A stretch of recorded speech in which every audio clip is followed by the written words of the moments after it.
Boa noite, Dom. Gostaria de compartilhar meu relato com você. Quando cheguei aos 30 anos, eu já havia economizado o suficiente para realizar o sonho de comprar minha primeira casa. Embora não fosse nada espetacular e, sendo honesto, considerando todos os fatores, não ficava no melhor bairro da cidade, o sentimento de orgulho pela conquista era imenso. Aos poucos fui conhecendo meus vizinhos mais próximos, e nas 2 primeiras semanas depois da mudança, para a minha surpresa, percebi que, apesar do bairro, as pessoas eram bastante simpáticas. Alguns até me convidaram para jantar algumas vezes, algo que, depois de anos vivendo em apartamentos diferentes, eu realmente não esperava. Claro, nem todos eram assim. 2 casas para frente da minha, vivia um homem que deveria ter por volta de 50 anos. Desde o momento em que me instalei, a cada 2 noites, mais ou menos, ele aparecia na minha porta em horários bem estranhos pedindo coisas. Na primeira vez, por exemplo, ele perguntou se eu tinha algum pedaço de pão sobrando que eu não fosse comer. Em outra oportunidade, ele me pediu um balde de água, já que o fornecimento na casa dele tinha sido interrompido. Esses pedidos, por mais aleatórios que fossem, até faziam algum sentido. No entanto, quando ele começou a me pedir dinheiro, estabeleci um limite. Senti que não tinha a menor obrigação de ficar resolvendo os problemas dele o tempo todo, especialmente porque mal o conhecia. Aos poucos fui abrindo a porta cada vez menos, mas isso não diminuiu a frequência das visitas. Algumas semanas se passaram e em uma noite ouvi outra batida na porta. Minha primeira reação foi ignorar, como eu já tinha me acostumado a fazer. Mas ao espiar pelo olho mágico, percebi que ele parecia bastante aflito. Isso me fez reconsiderar, então resolvi abrir a porta. Perguntei o que ele precisava, e a resposta me pegou completamente de surpresa. Ele queria que eu fosse até a casa dele para ensinar como usar uma nova churrasqueira. Era quase meia-noite, o que achei um horário bem esquisito para começar a fazer churrasco, mas mesmo assim, contra meu bom senso, decidi ajudar. Naquela época, eu estava bastante interessado em culinária, então pensei que gastar uns 10 minutos explicando o funcionamento de uma churrasqueira não seria nada demais. Falei para ele que já iria, só precisava colocar os sapatos. Ele agradeceu e começou a voltar para casa. Alguns minutos depois fui até a casa dele. Ao abrir o portão e entrar no quintal, percebi que estava bem escuro, dificultando a visão. Para piorar, não havia sinal de nenhuma churrasqueira. Além disso, ele também não estava por perto, embora a porta dos fundos estivesse completamente aberta. Estendi a mão para dentro e chamei por ele. Estou aqui embaixo. Preciso de ajuda para pegar a carne no freezer. Veio uma resposta abafada, vindo de um conjunto de escadas à minha esquerda. Eu estava relutante em descer. Não havia nenhuma luz acesa lá embaixo. Na verdade, a casa inteira estava às escuras. Gritei perguntando se ele poderia acender uma luz para que eu conseguisse enxergar melhor.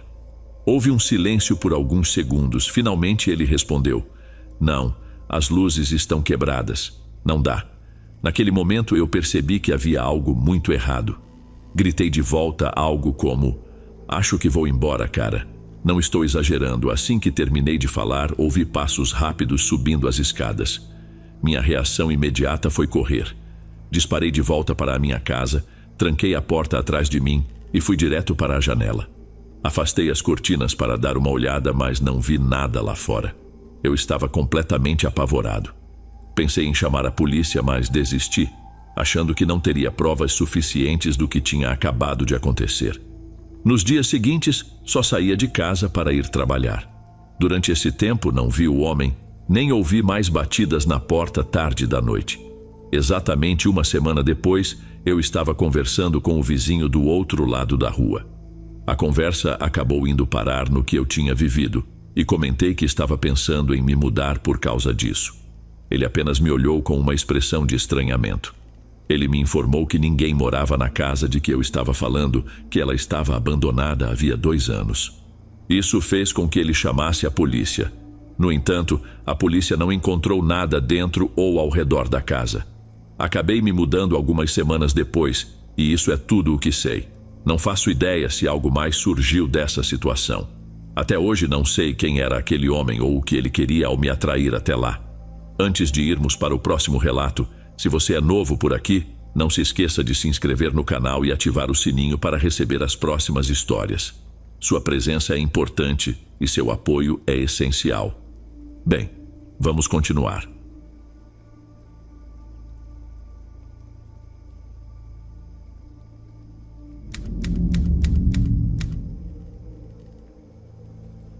Tudo começou no verão antes de eu entrar no segundo ano da faculdade. Eu estava procurando um lugar para morar que ficasse perto do campus, já que o novo ano letivo se aproximava. Encontrei alguns apartamentos interessantes, mas todos estavam muito acima do que eu poderia pagar. Foi então que percebi que, se quisesse morar nas redondezas, precisaria de um colega para dividir o aluguel.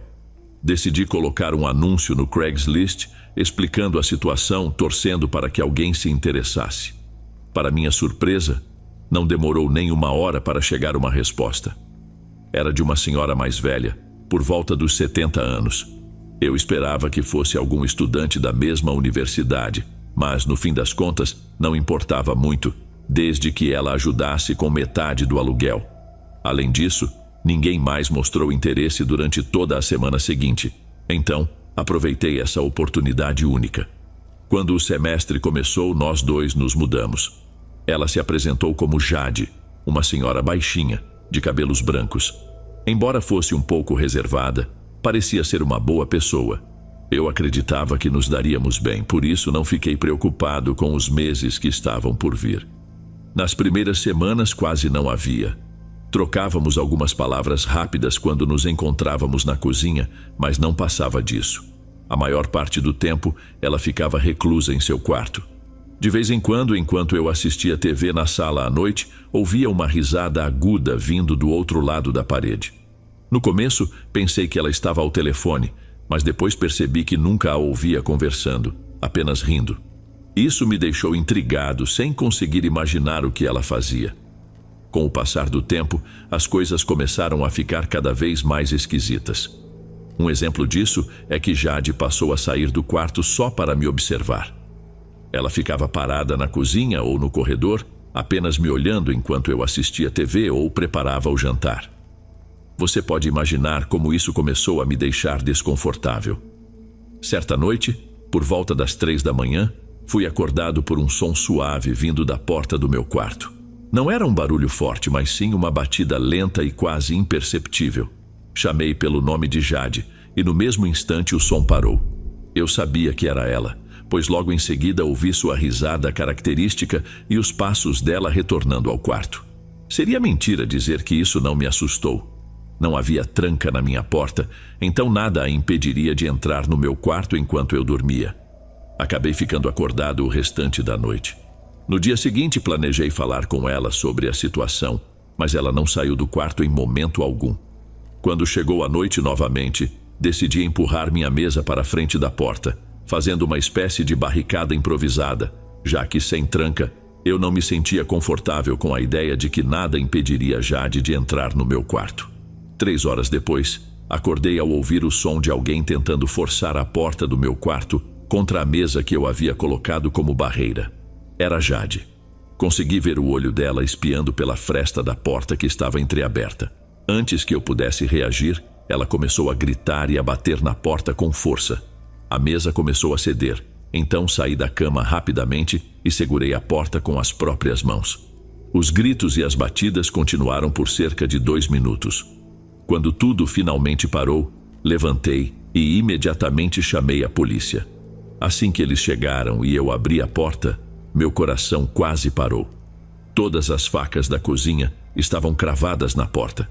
Fiquei em completo estado de choque, mas tentei manter a calma para explicar a situação aos policiais. Mostrei a eles em qual quarto Jade estava. Ela resistiu um pouco à detenção, mas no fim, os policiais a levaram. No mês seguinte, me mudei para um novo apartamento, dessa vez com colegas de faculdade de verdade. Até hoje, não sei o que motivou Jade a fazer o que fez. Minha melhor suposição é que ela sofria de alguma condição grave e não estava se medicando, mas, ao mesmo tempo, também penso se ela realmente tinha a intenção de usar aquelas facas em mim naquela noite.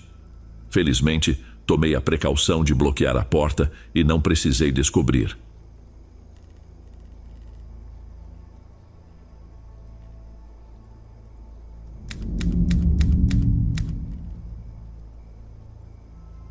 Essa situação aconteceu comigo quando eu tinha apenas 10 anos de idade.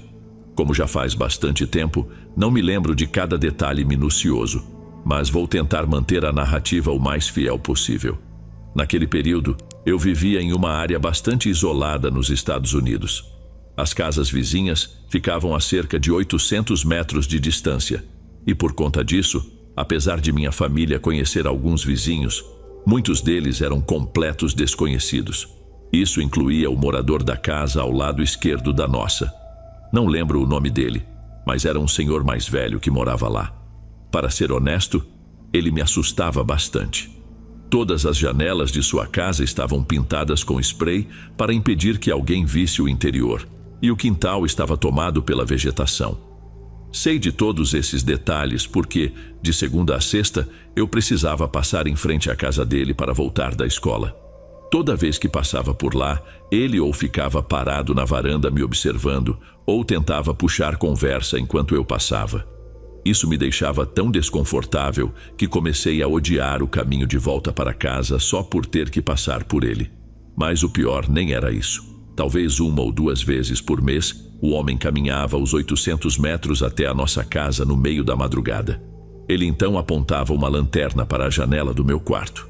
Eu sabia que era ele porque em uma das vezes o vi andando pela estrada em direção à nossa casa. Pensando bem, aquilo era um comportamento extremamente preocupante. Mas na época, achei que a melhor forma de lidar com a situação era simplesmente ignorar. Por isso, nunca contei nada aos meus pais. Também lembro de ter pensado que, como meu quarto ficava no 2º andar, ele não conseguiria ver muita coisa do que estava lá dentro, de qualquer forma. Avançando para uma noite de verão naquele mesmo ano, fui acordado novamente pela luz de uma lanterna iluminando meu quarto. Só que dessa vez, um leve som de algo batendo na parede veio logo em seguida. Meu coração parecia ter parado naquele instante.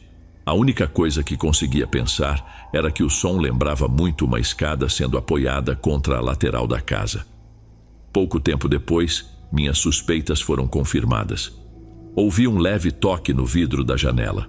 Quando olhei, vi o rosto sorridente daquele homem, fazendo gestos para que eu abrisse a janela. Mas eu não abri.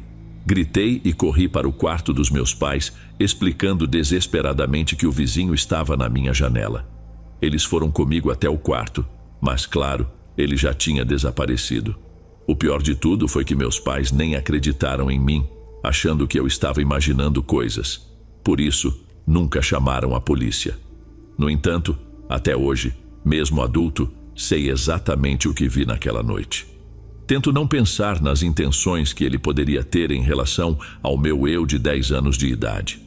Depois desse incidente, nunca mais o vi. Na verdade, menos de uma semana depois, a casa dele estava à venda, o que para mim é uma prova ainda mais clara de que era ele. Desde então já morei em muitos lugares e nenhum vizinho jamais foi tão assustador quanto aquele homem. Se estiver gostando dos relatos, não se esqueça de já deixar o seu like. Ele é muito importante. Bem, vamos continuar.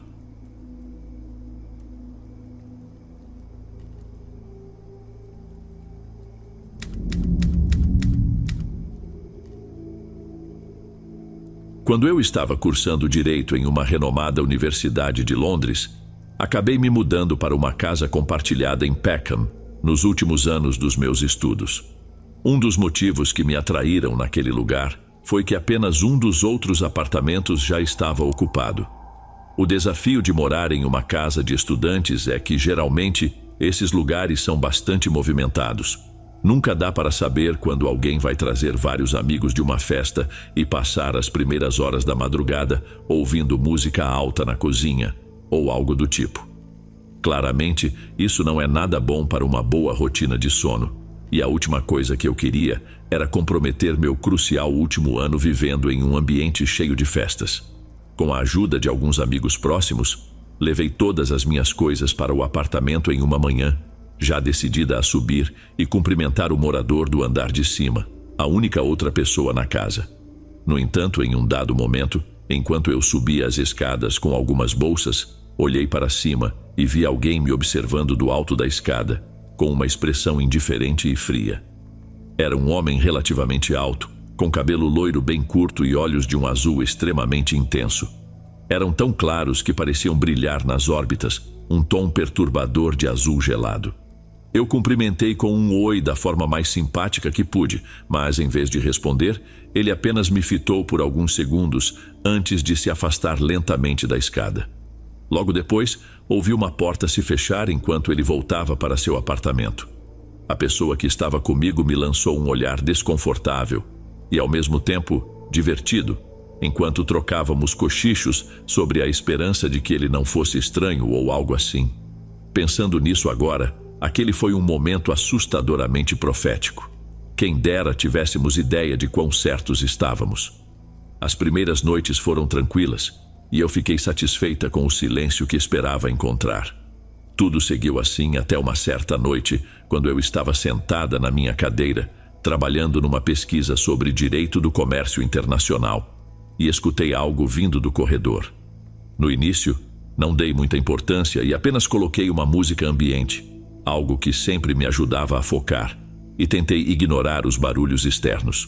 Porém, à medida que a noite avançava, os sons se tornaram mais intensos e a curiosidade acabou vencendo. Levantei e fui até a porta, tentando identificar o que estava acontecendo. O que ouvi foi o som de gritos, especificamente de uma mulher, e vinha do apartamento de cima.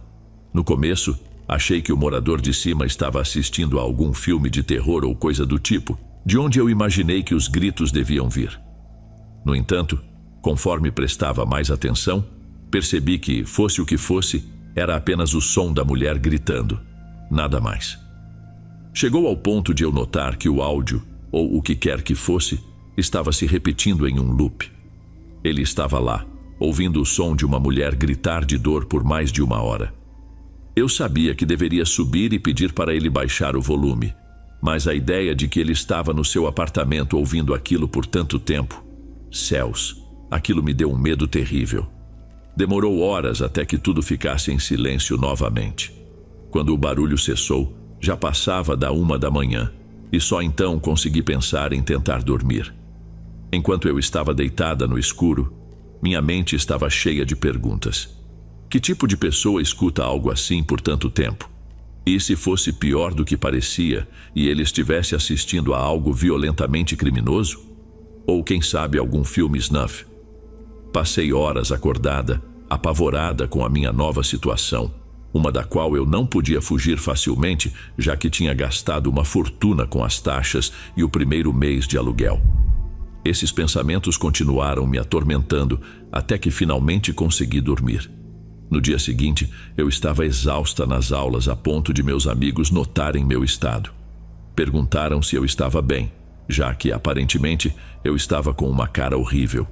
Eu disse que sim, mas comentei que algo estava definitivamente errado com o morador do andar de cima. Alguns amigos tentaram me consolar, contando histórias de colegas de casa estranhos, dizendo que, por mais assustador que o cara parecesse, ao menos ele não estava tentando algo mais invasivo. E de certo modo eles estavam certos. Mas naquela noite o incômodo só aumentou. Fui ficando cada vez mais irritada com o quão inconveniente ele era. Decidi tomar coragem e subir até o apartamento dele para pedir que baixasse o volume. Bati forte na porta, esperando que ele atendesse. Só uma coisa, já tive experiências com vizinhos barulhentos antes. Geralmente, assim que você bate na porta, eles diminuem o barulho. As pessoas ficam envergonhadas, se desculpam, são, em geral, razoáveis. Mas com esse cara, o barulho não diminuiu. Não consigo explicar o quão perturbador foi ouvir o que vinha de lá de dentro. Ainda não sei de onde vinham aqueles gritos, se era de um filme, uma música esquisita ou qualquer outra coisa.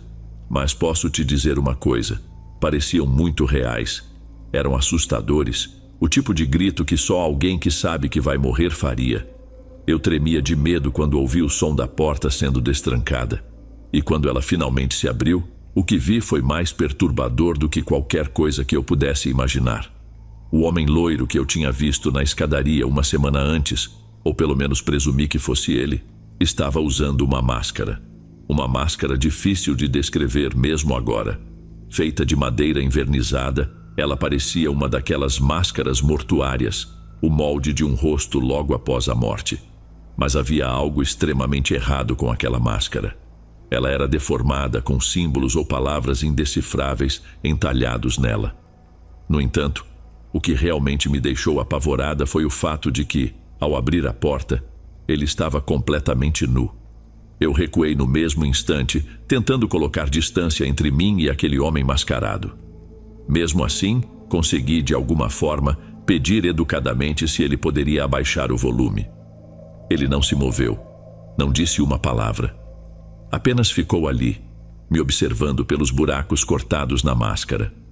Continuei recuando, minha voz mudando de um pedido educado para uma desculpa quase desesperada por tê-lo incomodado. Mas ele permaneceu imóvel, em silêncio, apenas me observando. Quando vi as cicatrizes que cobriam o peito dele, não consegui pensar em outra coisa senão correr de volta para o meu apartamento. Tranquei a porta atrás de mim, quase em pânico, tentando respirar enquanto pegava o telefone para ligar para um amigo que morava por perto. Perguntei se eu poderia ficar na casa dele por um tempo. Ele ficou curioso, querendo saber o motivo de eu estar tão perturbada. E principalmente porque de repente eu não queria mais ficar no apartamento que, até então, eu estava tão empolgada. Depois que expliquei tudo, ele me convidou de imediato, dizendo que eu poderia ficar o tempo que precisasse. Após isso, entrei em contato com a polícia e fiz uma denúncia de exposição indecente. No entanto, o policial com quem falei disse que, sem testemunhas, seria apenas minha palavra contra a dele, o que dificultaria construir um caso sólido. Eles me recomendaram, por mais frustrante que fosse, apenas evitar aquele vizinho perturbador o máximo possível. Acabei me mudando daquele apartamento assim que pude. Voltei durante o dia com alguns amigos para pegar minhas coisas. Mais uma vez, o homem do andar de cima estava lá, observando da escadaria, me encarando sem demonstrar emoção alguma. Foi então que percebi por que os outros apartamentos estavam todos vazios. No fim, me formei com honras no curso de Direito e hoje trabalho em um escritório de advocacia em Birmingham. Ainda tenho lembranças claras dos meus anos em Londres, mas tento evitar ao máximo pensar naquele prédio vazio.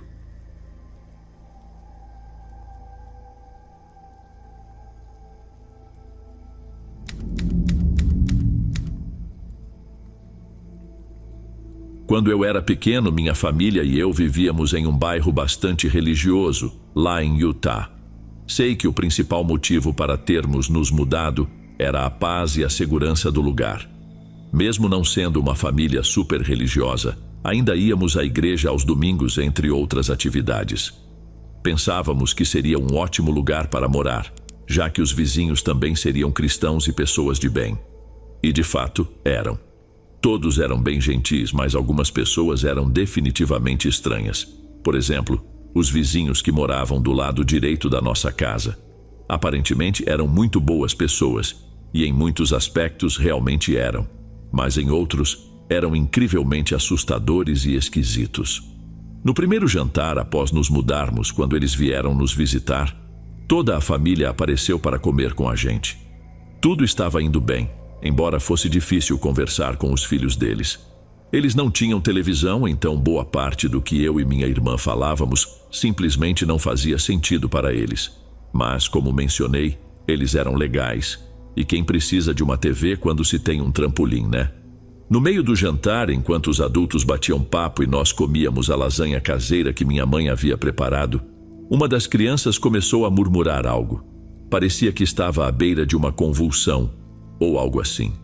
Ela começou a dizer um monte de palavras desconexas.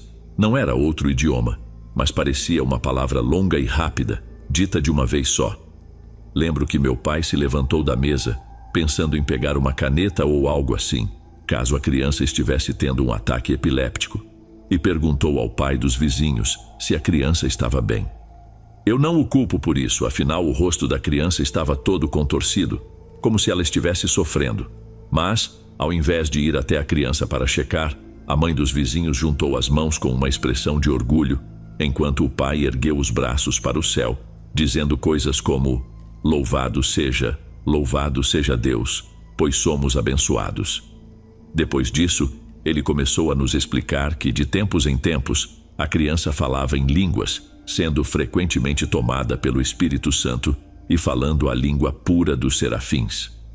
Eu só me lembro de ter ficado totalmente aterrorizado, como se nunca tivesse presenciado algo assim na minha vida. Outra vez, numa manhã, eu acordei e fui escovar os dentes no banheiro. Tínhamos uma janela de vidro fosco que estava um pouco aberta, e através dela, ouvi uns sons de grunhidos vindo do quintal dos vizinhos.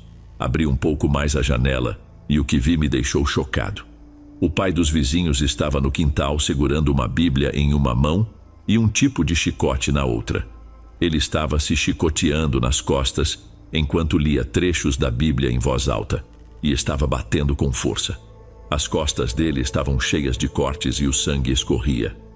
Corri para contar para minha mãe e meu pai o que eu tinha visto, e eles até duvidaram por um momento, até que eles mesmos presenciaram a cena.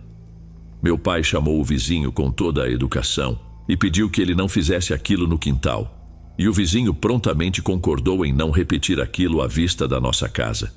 Nem preciso dizer que nunca mais os chamamos para jantar. O que ainda me assusta até hoje é como eles podiam ser tão agradáveis, mesmo com essas tendências violentas.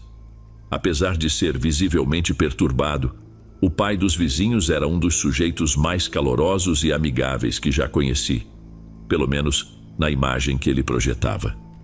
E me pergunto se ele era assim também quando as portas estavam fechadas.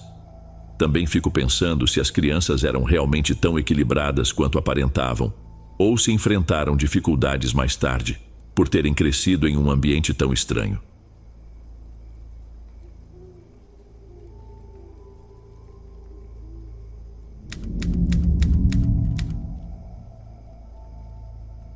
Eu venho de uma cidade no noroeste do meu país, chamada Nagara Nunes.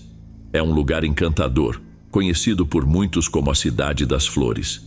Eu amo Nagara Nunes, mas já não consigo mais viver lá. Existem muitas lembranças dolorosas para mim, e as pessoas me culpam por algo que eu não fiz. 8 anos atrás, eu morava ao lado de uma família chamada Negromante. Eles pareciam pessoas muito gentis, mas enfrentavam dificuldades financeiras, pois Jorge, o homem da casa, não conseguia encontrar emprego por algum motivo. Havia boatos no bairro de que Jorge não trabalhava por causa de uma doença, mas ele ajudava a sustentar sua família fazendo e vendendo salgados para os vizinhos, inclusive para mim. As empadas e salgados de Jorge eram os melhores. São pastéis tradicionais do Brasil, que todos nós adorávamos. Várias vezes ele apareceu na minha porta com uma bandeja de empadas fresquinhas à venda. Eram baratas e deliciosas, e sei que não era o único no bairro a comprar regularmente. Era gratificante poder contribuir para o sustento da família dele dessa forma. Algumas pessoas diziam que Jorge tinha problemas mentais, mas parecia claro que ele também lidava com alguma condição física. Às vezes, ele começava a rir do nada quando vinha até o meu apartamento, como se tivesse escutado uma piada que só ele entendia. Outras vezes, seu braço tremia enquanto segurava a bandeja de empadas. Um dia, ele começou a sangrar pelo nariz, deixando o sangue pingar sobre os salgados.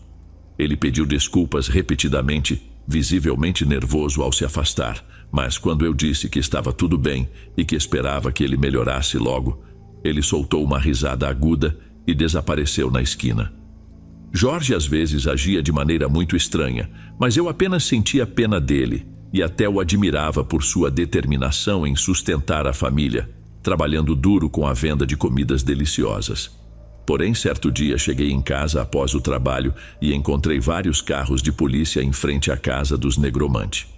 O bairro todo havia saído de suas casas para ver o que estava acontecendo, e ficamos chocados quando uma equipe forense apareceu. Eram aqueles policiais que vestem macacões brancos e máscaras, especializados em casos de assassinato, procurando por partes de corpos. Muitos boatos começaram a circular sobre o que a família poderia estar envolvida, mas não demorou para que a verdade viesse à tona. Em um dia, as fotos já estavam em todos os jornais, e a história se espalhava pelas rádios e TVs locais. Restos humanos foram descobertos no quintal dos Negromante e foram identificados como pertencentes a uma menina de rua chamada Camila, que havia desaparecido algum tempo antes. As reportagens indicaram que os Negromante a atraíram para a casa, sob o pretexto de precisar de uma babá para cuidar do filho pequeno, mas depois a mataram e enterraram o corpo no quintal. Todos ficamos em choque com a notícia, mas, à medida que o tempo passava, surgiam revelações ainda mais perturbadoras sobre os assassinatos. Eu nunca vou esquecer o dia em que a polícia fez uma coletiva de imprensa com jornalistas de todo o país. Eles afirmaram ter encontrado um caderno de 50 páginas escrito por Jorge, que ele intitulou Revelações de um Esquizofrênico. No caderno, Jorge falava sobre como ouvia vozes em sua cabeça que o mandavam matar mulheres, alegando que suas ações faziam parte de um ritual satânico de purificação e que ele tinha um plano para purificar o mundo e reduzir a população. A situação era extremamente perturbadora e angustiante, pois nunca imaginei que Jorge pudesse ter pensamentos desse tipo.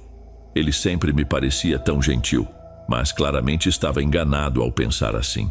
Conforme as semanas passaram, ouvimos relatos ainda piores, coisas que acabaram destruindo a vida que eu conhecia. As equipes forenses analisaram a casa dos Negromante e encontraram vestígios do corpo da mulher assassinada nos utensílios de cozinha da família. Além disso, pedaços grandes de carne estavam faltando nos corpos mais recentemente enterrados no quintal. A polícia chegou a uma conclusão assustadora. A família estava esquartejando as vítimas antes de cozinhar e consumir sua carne. O que tornou tudo ainda mais horrível foi quando começaram a surgir rumores de que, além de praticar o canibalismo, a família estava vendendo parte dessa carne para a comunidade nas empadas e salgados. Fiquei horrorizado ao ouvir isso, pois eu mesmo havia comprado muitas vezes os salgados de Jorge e, além de comê-los, achava-os deliciosos. Lembro-me de estar sentado no sofá assistindo à TV quando a notícia foi transmitida. De repente, a sala começou a girar e me senti completamente entorpecido, incapaz de processar o que estava ouvindo. Foi nesse momento terrível que tudo ficou claro. Eu havia comido carne humana sem saber. Corri para o banheiro e vomitei violentamente. Tudo isso já foi traumático o bastante para mim, mas as coisas pioraram quando começaram a se espalhar rumores de que toda a comunidade estava envolvida em algum tipo de culto satânico e que todos sabíamos o que estávamos comendo. Pessoas de toda a cidade vieram ao nosso bairro para nos assediar, inclusive eu, mesmo com nossas constantes negativas. Eles nos chamavam de canibais e nos avisaram que não éramos mais bem-vindos em Nagara Nunes. Pessoalmente, encontrei um bilhete anônimo na minha porta, me ameaçando de morte se eu não deixasse a cidade. Temendo pela minha vida, resolvi sair de Nagara Nunes e fui para uma cidade litorânea, bem distante, onde agora vivo sozinho. Desde então, parei de comer carne.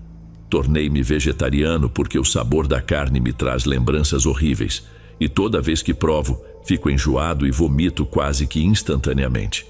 Agora, talvez você entenda por que prefiro não revelar meu nome nem dar muitos detalhes sobre onde vivo.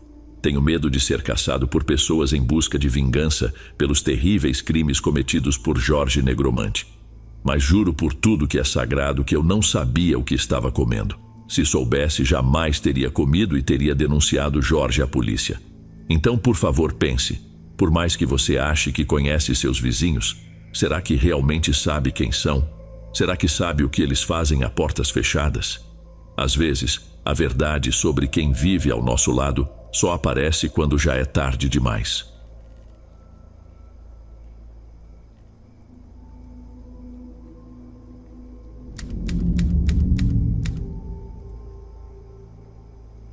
Há alguns anos, cheguei do trabalho e encontrei minha namorada no sofá, com uma expressão abatida. Quando perguntei o que estava acontecendo, ela soltou aquela frase que ninguém quer ouvir: precisamos conversar.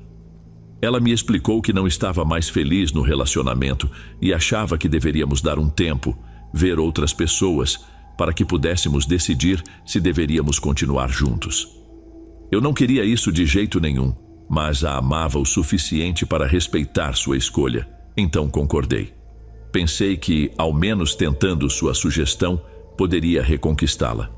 No entanto, algumas semanas depois, nosso relacionamento realmente chegou ao fim, e eu tive que sair do apartamento que dividíamos, já que, tecnicamente, era dela desde o início. Obviamente, eu precisava encontrar um novo lugar para morar, e rápido.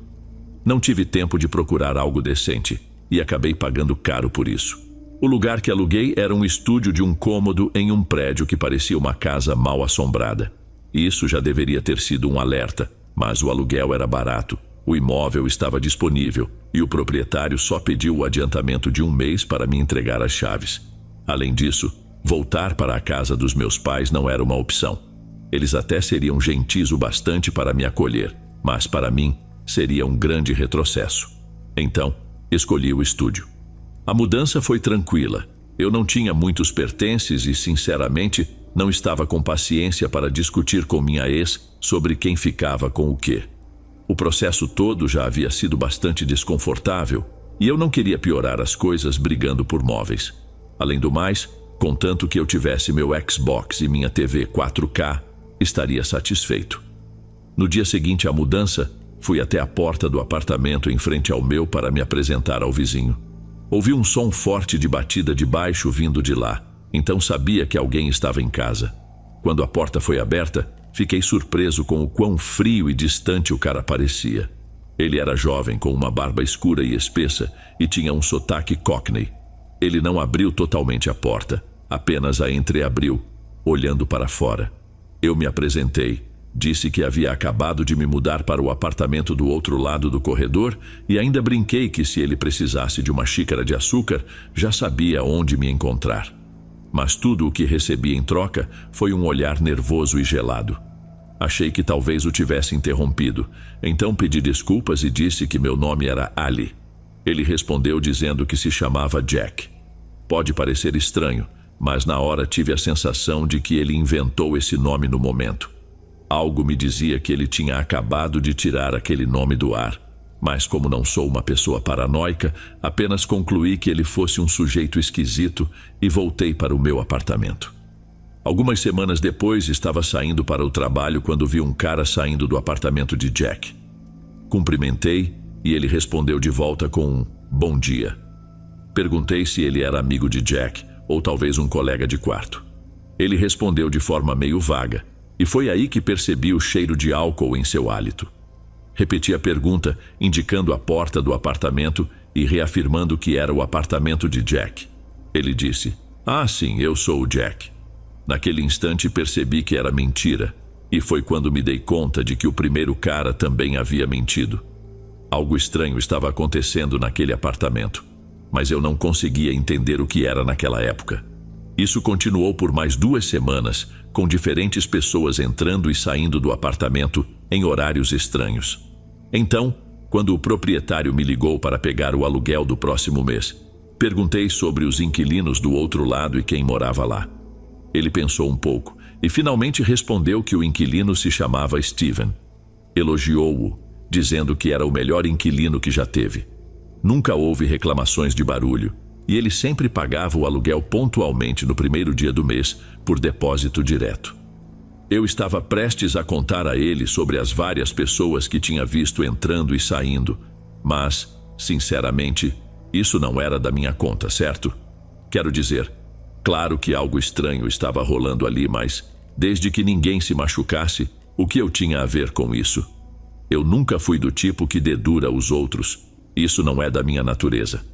Então decidi ficar calado, embora com o tempo tenha me arrependido profundamente. Cerca de 1 semana depois, estava dormindo quando fui acordado por um som do lado de fora do meu apartamento. Eram passos pesados descendo as escadas, e eu tinha certeza de que estavam relacionados ao apartamento em frente ao meu. Ainda meio sonolento, fiquei pensando que finalmente faria uma reclamação ao proprietário. Mas, antes que pudesse fazer qualquer coisa, fui surpreendido por uma série de batidas fortes na minha porta. "Polícia! Abra a porta ou vamos arrombá-la!" Meu coração começou a disparar, e eu podia literalmente ouvi-lo nos meus ouvidos. Fiquei paralisado por um instante, e foi só depois de mais algumas batidas e outro grito que consegui pensar direito. Corri até a porta, destranquei e abri. No momento seguinte, uma lanterna foi apontada diretamente no meu rosto, me cegando, enquanto 2 policiais armados invadiam meu apartamento e me jogavam no chão. "Mãos para trás, ou você vai levar um tiro", gritou um deles, nem me dando tempo para obedecer enquanto algemava minhas mãos. "Acende a luz, Rich", disse o outro policial, enquanto me levantavam de joelhos e ordenavam que eu ficasse quieto. De onde eu estava, ajoelhado, vi que mais 2 policiais estavam na porta do apartamento da frente batendo, mas não havia resposta. Logo, um dos oficiais apareceu com um ariete e arrombou a porta, gritando enquanto invadiam o local. Achei que eles iriam arrastar alguém para fora ou agir de forma tão agressiva quanto foram comigo, mas o clima foi estranhamente diferente. O tom deles era quase cuidadoso, gentil até. Eu estava confuso, ouvindo as perguntas que faziam. "Você está bem? Sabe onde está? Pode nos ouvir?" 1 minuto depois, vi com horror um dos policiais saindo do apartamento carregando uma garota que não devia ter mais que uma adolescente. Ela estava mal vestida, coberta de hematomas, e seu cabelo, sujo e oleoso, estava grudado no couro cabeludo.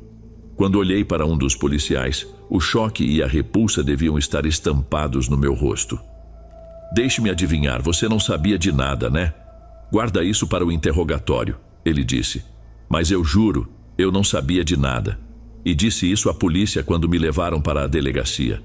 Eles fizeram várias perguntas sobre redes de tráfico humano e eu comecei a chorar quando tentaram me fazer confessar que eu era o líder ou algo assim. Eu jurei, com toda a minha alma, que não sabia do que eles estavam falando e que jamais faria algo assim. Eu simplesmente não tinha isso em mim. Eventualmente eles me liberaram, convencidos de que eu não tinha envolvimento algum. Mas fiquei profundamente perturbado, saber que algo tão terrível estava acontecendo bem debaixo do meu nariz. Eu tinha sorrido e brincado com alguns dos desgraçados que entravam e saíam daquele apartamento, completamente ignorante às crueldades que aconteciam lá dentro. Logo depois, voltei para a casa dos meus pais. Eu simplesmente não conseguia mais morar naquele lugar e nem suportava a ideia de procurar outro, não com a paranoia intensa de não saber o que poderia estar acontecendo atrás das portas fechadas à minha volta. Então, por favor, por mais que a sua mentalidade seja de não confiar na polícia, ligue para eles se suspeitar que algo estranho está acontecendo por perto. Porque sim, isso é da nossa conta. É da conta de todos nós. E essa decisão pode ser a diferença entre a liberdade de alguém e uma vida de puro sofrimento.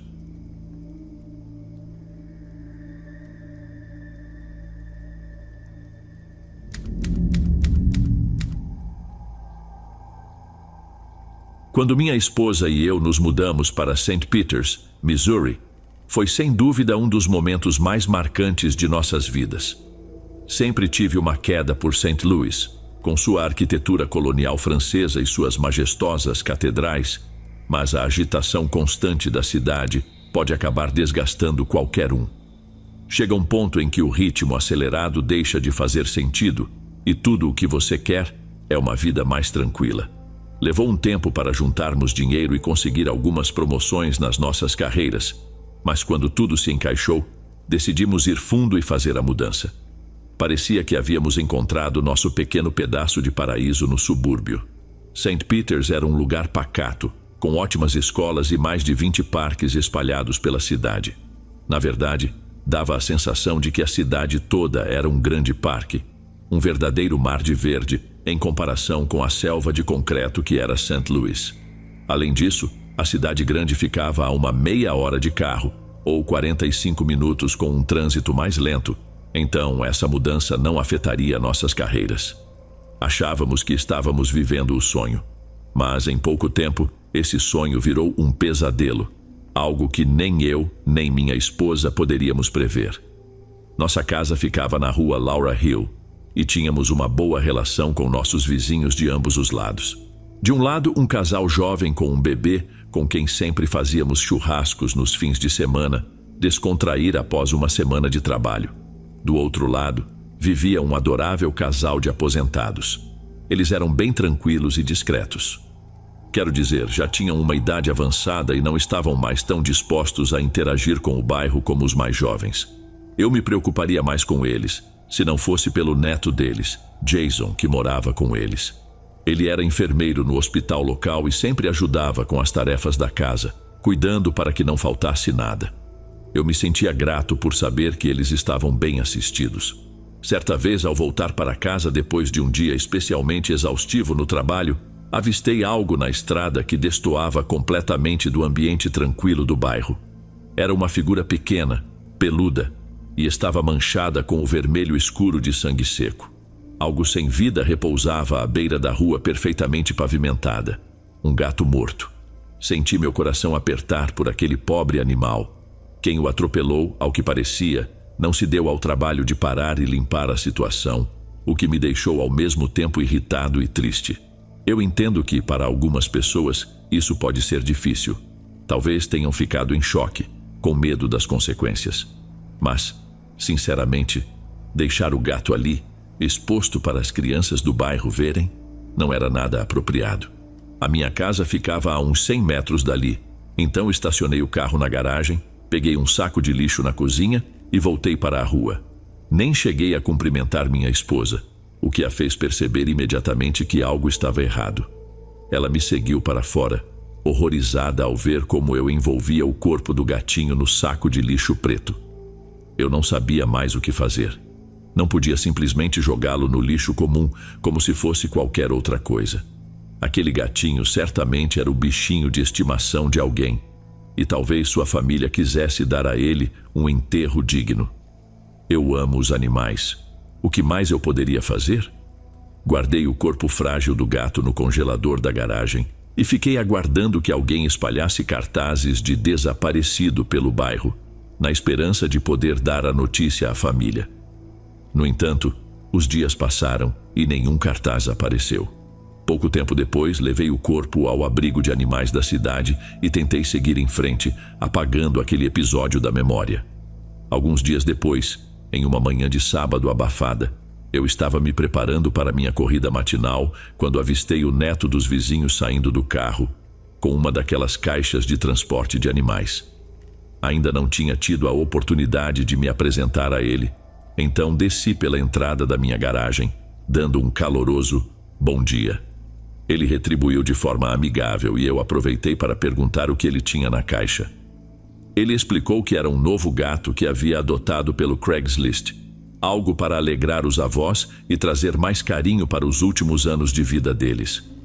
Achei o gesto extremamente gentil e, sem mencionar o gato que tinha morrido recentemente na vizinhança, sugeri que ele mantivesse o bichano dentro de casa, já que gatos podem acabar se perdendo e não voltar mais. Ele me garantiu que o plano era justamente esse, pois sua avó não tiraria os olhos do bichinho depois de ver o quão adorável ele era. Isso me trouxe um grande alívio. Eu realmente não estava pronto para lidar com a ideia de ter que colocar outro animalzinho em um saco de lixo. Não depois do último. Então disse a ele o quanto seus avós eram sortudos por terem um neto tão cuidadoso e segui para a minha corrida matinal. No dia seguinte, o vizinho mais jovem da casa ao lado veio bater à minha porta e disse que precisava falar comigo.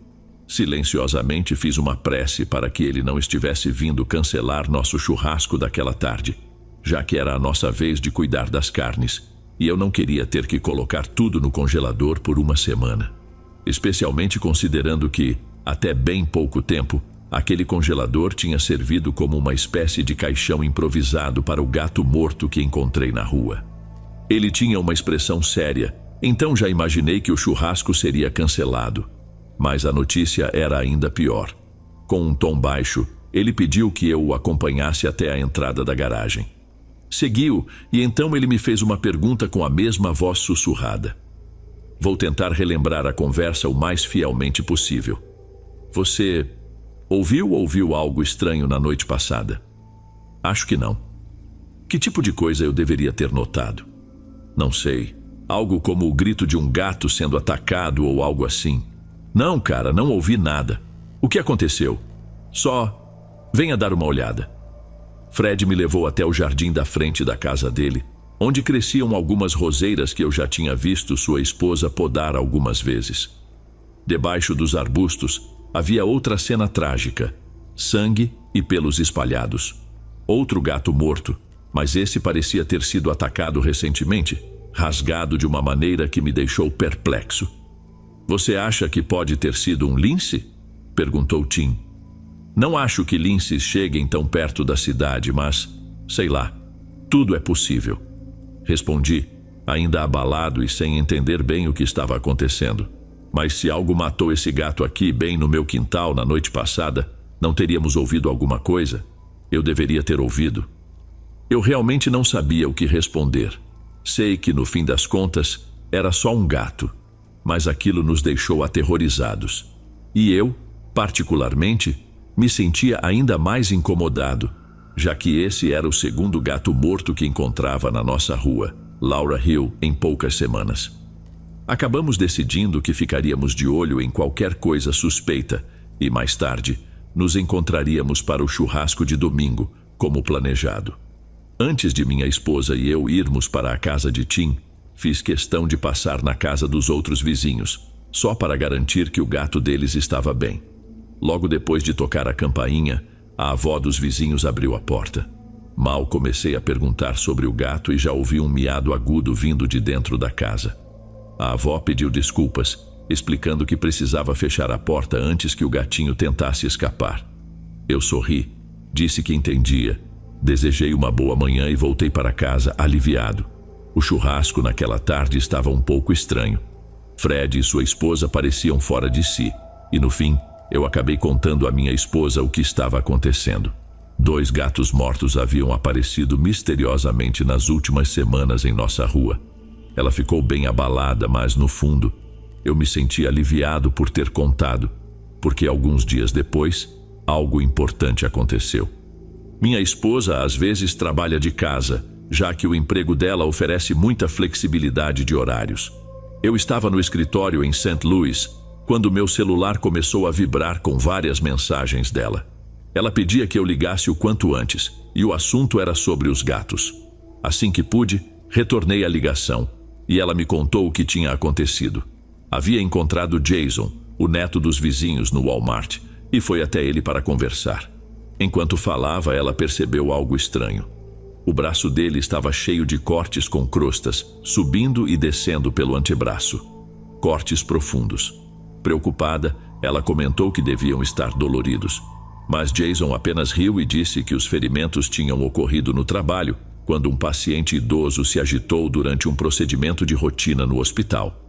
Mas pela voz trêmula da minha esposa, dava para notar que ela não acreditava na história. Ela estava certa de que Jason estava mentindo. Aqueles cortes eram de garras de gato, e ela reconhecia esse tipo de arranhão de longe, já que cresceu cercada de gatos. Um arranhão em especial era bem evidente, linhas paralelas. E se Jason estava dizendo a verdade, aquele paciente precisaria ter as menores mãos do mundo para deixar marcas tão características como aquelas. Depois disso, minha esposa ficou completamente convencida de que Jason tinha algo a ver com as mortes dos gatos que estavam acontecendo no nosso bairro. E seus temores só aumentaram quando recebemos uma carta da Associação de Moradores. A carta mencionava que vários outros gatos mortos tinham sido encontrados em quintais e parques da área. Mas, curiosamente, nenhuma família tinha relatado o desaparecimento de seus pets. Foi então que nos transformamos em detetives amadores.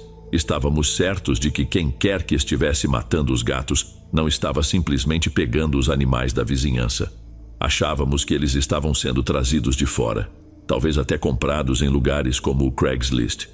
Mas não podíamos simplesmente acusar Jason de algo tão horrível. Até porque o gato que ele trouxe para os avós parecia estar vivo e saudável. Ou pelo menos era isso que pensávamos. Numa noite, minha esposa estava mais uma vez espionando pela janela da cozinha, observando a casa dos vizinhos. Ela vinha fazendo isso com bastante frequência ultimamente, e eu estava começando a achar que sua desconfiança de Jason estava beirando a paranoia.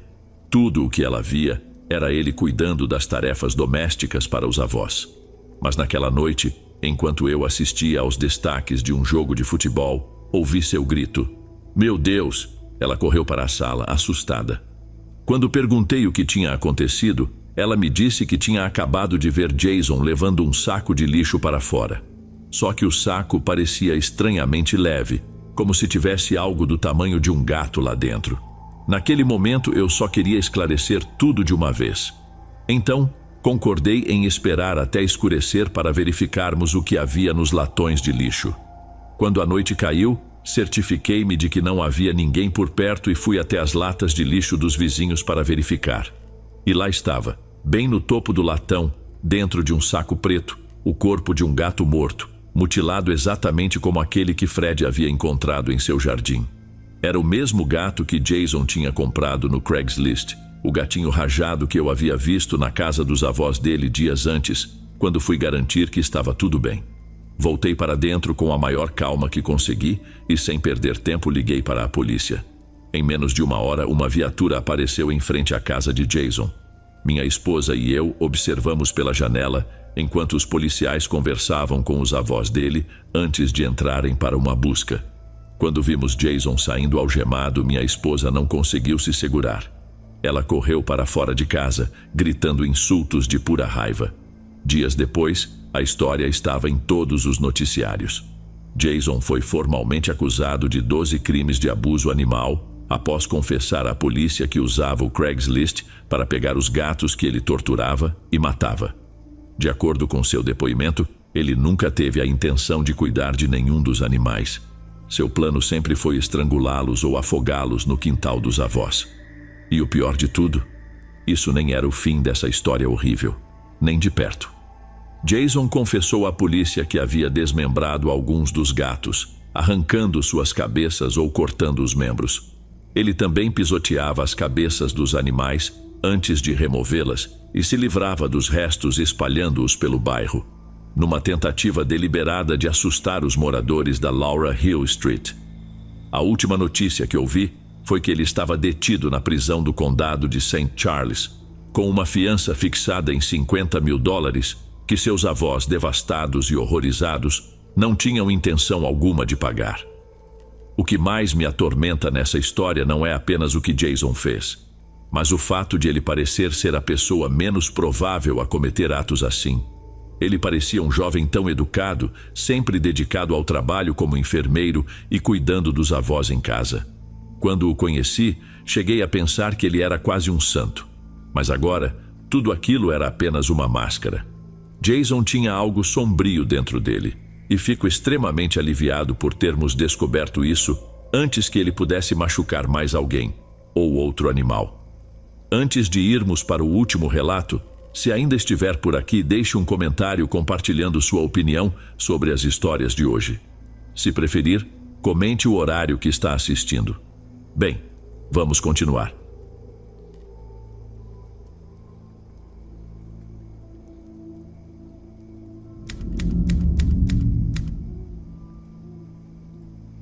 Eu cresci aqui na Alemanha e minha casa ficava próxima à de um senhor mais velho, que morava com sua esposa e seu cachorro em uma casa enorme e sofisticada, a algumas portas de distância.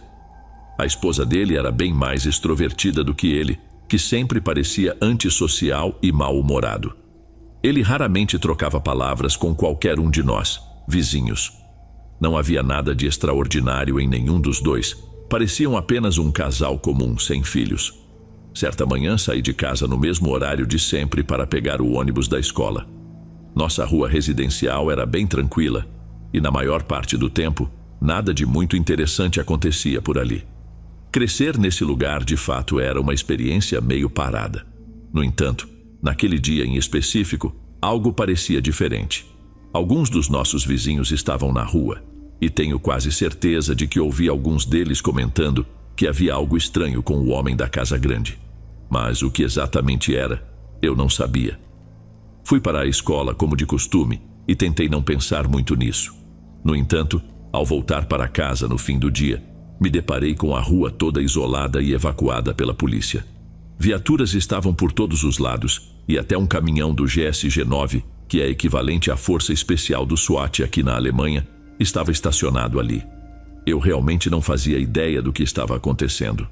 Quando vi meus pais perto da barreira policial, eles me explicaram que o homem idoso havia tentado tirar a própria vida e que seu plano era levar toda a rua junto com ele.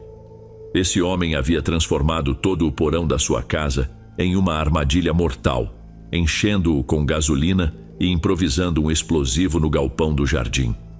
Basicamente, ele juntou diversos tanques de gás propano, amarrando-os. Tudo estava pronto para explodir de manhã, mas, felizmente, algo saiu errado. Uma versão menor do explosivo foi colocada na lixeira dos vizinhos desse homem. Antes de tentar detonar a bomba, ele destruiu o interior da própria casa com um machado. Em seguida, foi para a garagem levando o cachorro, trancou o portão, ligou o motor do carro e trancou o animal no porta-malas. Ele se acomodou no banco do motorista, esperando morrer com o envenenamento por monóxido de carbono, já que não teve coragem de esperar pela explosão. Por sorte, o plano foi frustrado porque um vizinho ouviu o carro ligado e achou estranho. Ao espiar pela janela da garagem, inicialmente pensou que o homem tivesse tido um ataque cardíaco. Quebrou o vidro para entrar e, ao ver que o homem ainda estava parcialmente consciente, percebeu o cheiro forte de gasolina. O vizinho arrombou a porta da casa e se deparou com o caos causado pelo senhor. Ele imediatamente chamou a polícia, que enviou uma equipe especializada para desarmar o explosivo a tempo. Infelizmente, o cachorro não sobreviveu, tendo morrido sufocado no porta-malas. O homem foi preso e levado para uma instituição de saúde mental, onde permanecerá até o fim de sua vida. A bomba tinha potencial para destruir várias casas e causar grandes estragos na vizinhança. Esse incidente ocorreu em 2010, na cidade de Ingolstadt, e ganhou destaque em todos os noticiários alemães. Você pode pesquisar sobre isso, não estou inventando nada. Ei, amigos, obrigado por ouvirem. Clique no sininho de notificações para ser alertado de todas as futuras narrações. Lanço vídeos novos todos os dias por aqui. Espero te ver nos próximos. Agora na tela vou deixar outros 2 bons vídeos que sei que irão gostar. Te vejo por lá.